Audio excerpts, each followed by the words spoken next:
Sabe quando a gente assiste a um filme ou lê um livro e tem aquela sensação de que a gente já conhece aquela história de algum lugar? Parece familiar, né? Quase como um eco. Pois é, essa sensação é super poderosa. E olha, não é por acaso, não. Então vamos lá. Pensa só, o que Guerra nas Estrelas, O Rei Leão e até O Mágico de Oz têm em comum? Quer dizer, são histórias super diferentes, de épocas completamente distintas. O que será que conecta tudo isso? A resposta, olha, é bem surpreendente. É que, no fundo, todas elas seguem o mesmo mapa, o mesmo esqueleto, um padrão que se repete e que o mitologista Joseph Campbell batizou de monomito. É tipo o segredo por trás de praticamente toda a grande história que já fez a gente se emocionar. Bom, essa ideia foi apresentada pelo Campbell, lá no livro O Herói de Mil Faces. Só que foi um cara chamado Christopher Vogler que teve a grande sacada de levar isso tudo para o cinema. Ele olhou para essa estrutura e pensou, uau, isso aqui é uma ferramenta poderosíssima para criar histórias que realmente conectam com as pessoas, que tocam a gente num nível bem profundo. E o mais maluco é como isso começou. Imagina só, a chave para tantos sucessos de bilheteria começou como um memorando, de 7 páginas, lá na Disney. Foi isso. O Vogler basicamente pegou a teoria super densa do Campbell e transformou num guia prático, um mapa, que virou uma lenda em Hollywood. E esse mapa serviu de base para clássicos que a gente ama, tipo O Rei Leão. Ok, mas como é que funciona esse mapa final? A jornada é basicamente dividida em 3 grandes partes, 3 atos. O primeiro deles é a partida. É aqui que a gente conhece o herói e vê ele sendo, digamos, arrancado da sua zona de conforto para começar a aventura de verdade. Esse primeiro ato tem 5 passos bem definidos. Olha só. Primeiro, tem o mundo comum, que é a vida normal, o dia a dia do herói. Aí, do nada, acontece o chamado à aventura, algo que bagunça tudo, tipo a mensagem da princesa Leia pro Luke Skywalker, sabe? A primeira reação quase sempre é a recusa do chamado. Dá aquele medinho, né? Mas aí aparece o encontro com o mentor para dar uma força. E com esse empurrãozinho, o herói finalmente cruza o primeiro limiar. A partir daí, não tem mais volta. Esse chamado à aventura é exatamente o ponto de virada, o momento que quebra a rotina. É ali que o objetivo da história fica claro, a gente entende o que está em jogo. A vida do herói como ele conhecia, já era. O mundo dele mudou para sempre. E o papel do mentor aqui é fundamental. É ele quem dá a preparação, pode ser um conselho, um treinamento ou até uma ferramenta mágica, como os sabres de luz e a travessia do primeiro limiar. Bom, esse é o ponto de não retorno. É o sim definitivo do herói, o momento em que ele se compromete de verdade e a aventura começa pra valer. E aí a gente entra na segunda parte, a iniciação. E essa aqui, olha, é o coração da história.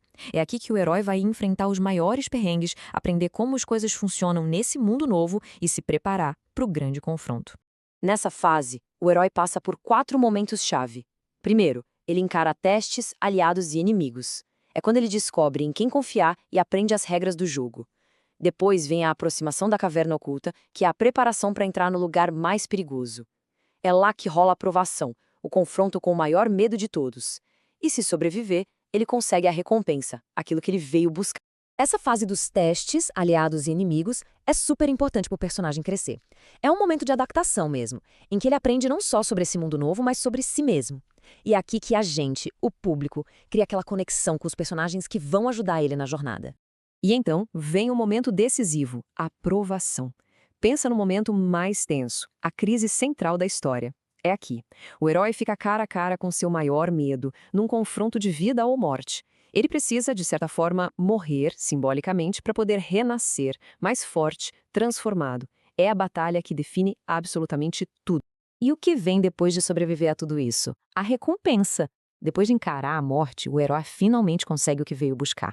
E essa recompensa, esse elixir, pode ser uma coisa física, claro, mas também pode ser algo que não se pode tocar, como sabedoria, amor ou um novo entendimento sobre si mesmo. E aí, finalmente, a gente chega no terceiro e último ato, o retorno. A grande batalha pode ter acabado, mas a jornada, não. Ainda não. O herói precisa voltar para casa, para o seu mundo. Só que ele já não é mais a mesma pessoa. Esse ato final também se divide em 3 etapas. Primeiro, tem o caminho de volta, que muitas vezes é tão perigoso quanto a ida, sabe? Com uma última perseguição e tal. Depois, o herói passa pela ressurreição, que é tipo um teste final para provar que ele mudou de verdade. E por fim, ele fecha o ciclo com o retorno com o Elixir, trazendo o prêmio da jornada de volta para sua comunidade.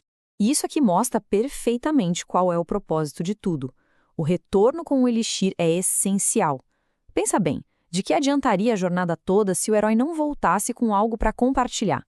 Algo que possa curar ou melhorar a vida de todo mundo. É a prova final da sua transformação. Beleza, a gente já entendeu o mapa passo a passo. Mas por que essa estrutura é tão poderosa? Por que ela funciona em tantas culturas, em tantas épocas diferentes? A resposta, no fim das poucas, está na nossa própria psicologia. O psicólogo Carl Jung falava de uma coisa chamada arquétipos. O que é isso? São basicamente personagens ou energias universais que a gente reconhece de forma instintiva. O herói, o mentor, o vilão, todo mundo sabe quem são. E são essas figuras que se repetem que fazem a jornada do herói parecer tão real, tão conectada com a gente. E a jornada do herói é cheia desses arquétipos.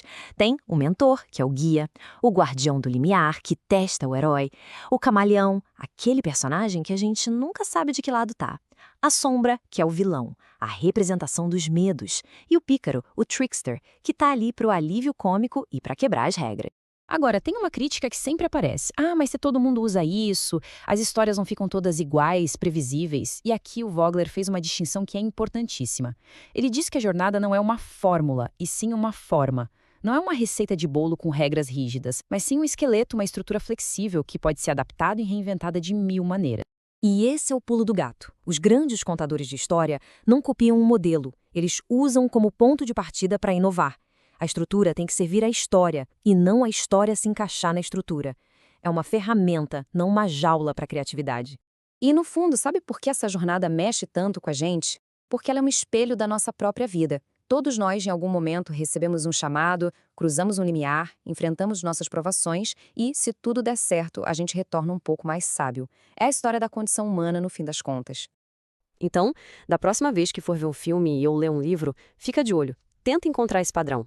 Agora que o mapa está revelado, dá para enxergar a arquitetura secreta por trás das histórias que nos emocionam, que nos inspiram e que, quem sabe, nos incentivam a encarar nossas próprias jornadas. Obrigada por assistir até aqui esse vídeo. Para adquirir este livro, clique no link que está na descrição. Se você gostou desse vídeo, dê um like, se inscreva e ative o sininho para ser avisado de mais vídeos.